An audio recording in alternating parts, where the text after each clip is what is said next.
What is up, everybody? Welcome to this MLS conference final preview.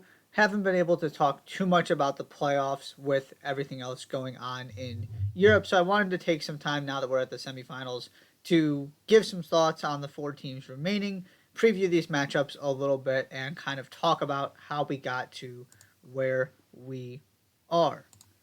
Starting in the Eastern Conference, of course, you get a derby. You can't ask for much more in a conference final. Columbus going into Cincinnati.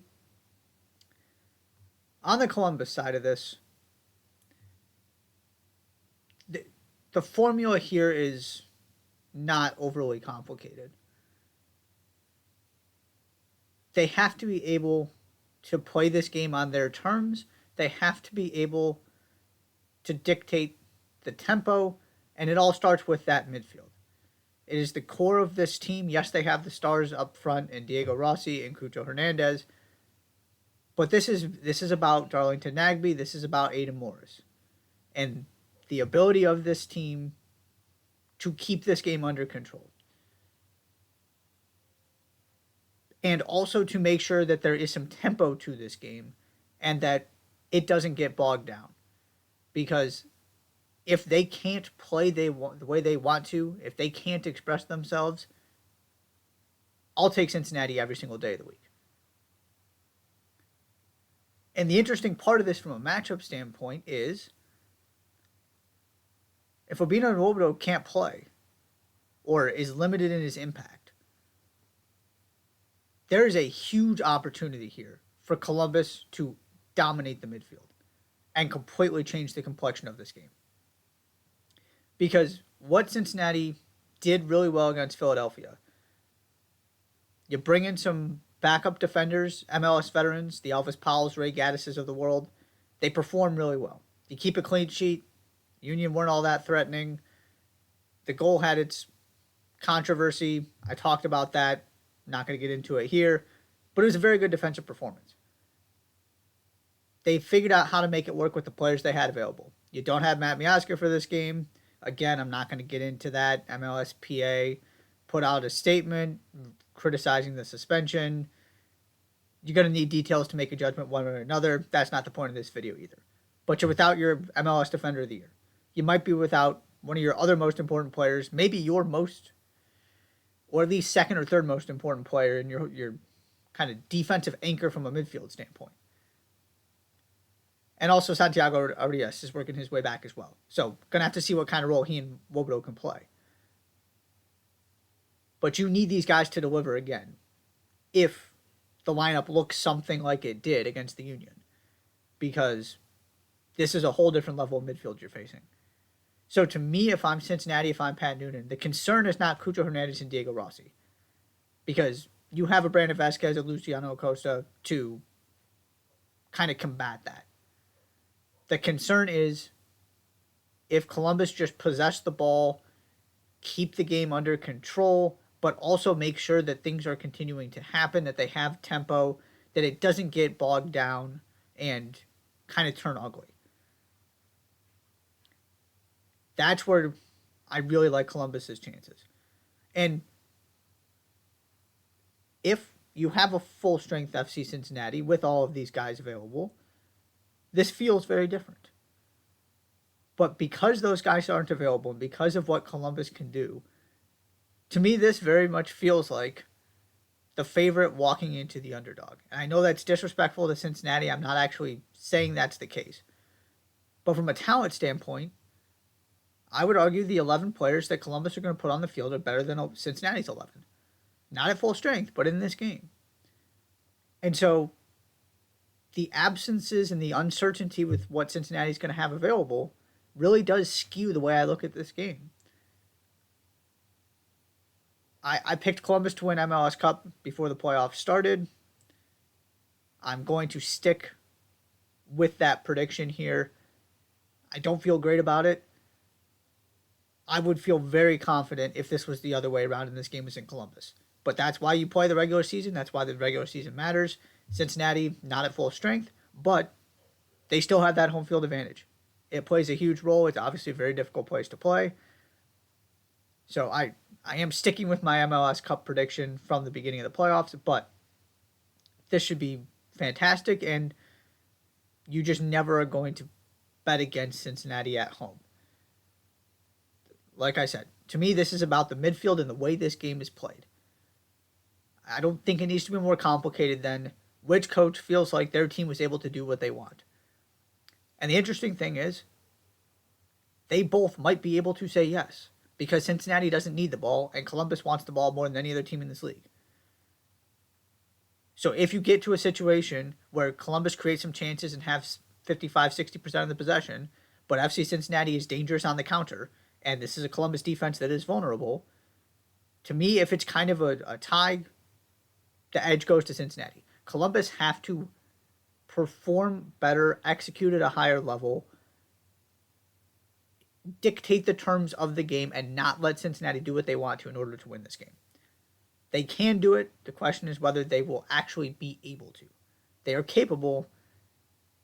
This is really, really difficult to call. To me, it's a coin flip. Then we get to the Western Conference. Houston Dynamo heading to LAFC for the Western Conference final. I talked about this after the U.S. Open Cup, but it's worth bringing it up again. What Pat Onstad, Ben Olsen have done with that team, the way they have rebuilt this and turned it into something very, very formidable, incredibly impressive. Every team in MLS that has struggled recently, that is continuing to make coaching changes, should be looking at this and saying, we can do this too. Not that it's easy, but that it is possible. If you make the right decisions, you get the right people in the right spot, and there's real talent there. A lot of these teams in this league have real talent. It's not like there's this massive talent disparity between LAFC and Houston Dynamo. Yeah, LAFC is the more talented team, but Hector Herrera has been as good as any player in this league this season. I know he didn't win MVP. To me, there's an argument he should have, but he's certainly in the top 3 to 5 most valuable players in the league. And you saw that in that Sporting Kansas City game. Not a lot between the teams, tense. It's his moment of quality off a corner that ultimately decides it. And that's what you need in this game too. This one is much more lopsided for me in favor of LAFC. The path forward for the Dynamo is winning the game in the midfield. I know I talked about that with Columbus too, but to me that's going to be the stories of these games. Is can the road teams be dominant in the midfield? Not just be good, but take it to that next level and be excellent. And dictate what is happening through that midfield. Because whether it's Carrasquilla, Hector Herrera, Bassi, that's where the creativity comes from for Houston. That's where ultimately kind of the goals start. You need Hector Herrera to be super involved in this game, to be the best player on the field. That part of it is fairly obvious, I think. The other part of it, from a midfield standpoint, and why I wanted to highlight it in this game, is can you keep LAFC out of transition? That means two things. One, can you actually hold on to the ball and keep LAFC kind of in check? Don't let this get into a track meet. Can you make sure that you're actually slowing the tempo down at times and not getting overwhelmed? That's part of it. The second part is, can you take care of the ball? Not only can you maintain possession, but can you make sure you don't lose it in dangerous areas? Can you stop LAFC from getting out in transition? Because that is ultimately what they want to do.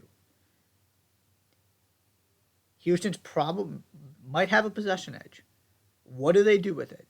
And what does LAFC do with their possession? Because that's not the most formidable defense in the world. Your kind of tempo-setting midfielder is not defensive-minded. There are gaps to be exploited. If Houston can't make good decisions in that midfield in terms of where the ball goes, the distribution, the tempo setting, all of that. But that's also why you pay a guy like Hector Herrera all of this money and you make that big signing, is because he's the kind of guy that can prevent those things from happening. That's the formula. That's the path forward to me if you're the Houston Dynamo. And for LAFC, the interesting thing that I'm really curious about is what does Steve Cherundolo do defensively? Does Giorgio Chiellini get another start? And if he does, can Houston exploit him in a way that Seattle was not able to? Jordan Morris had that chance really early on where he blew right past him. And after that, it was more of Chiellini being able to do all the things Chiellini is great at. If you're just asking him to kind of sense danger, clear balls, read passing lanes, be in the right spot, he can do that all day. Obviously, his understanding of the game is tremendous.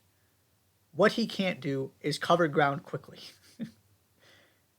And so Houston has got to find ways to get Corey Baird into those spaces, to get the wingers into those spaces, and to really make the game vertical at times. If Chiellini is playing. If Chiellini is not playing, then it changes everything because you kind of got to do the opposite. Can you take advantage of the fact that all of that experience, all of that intelligence is off the field?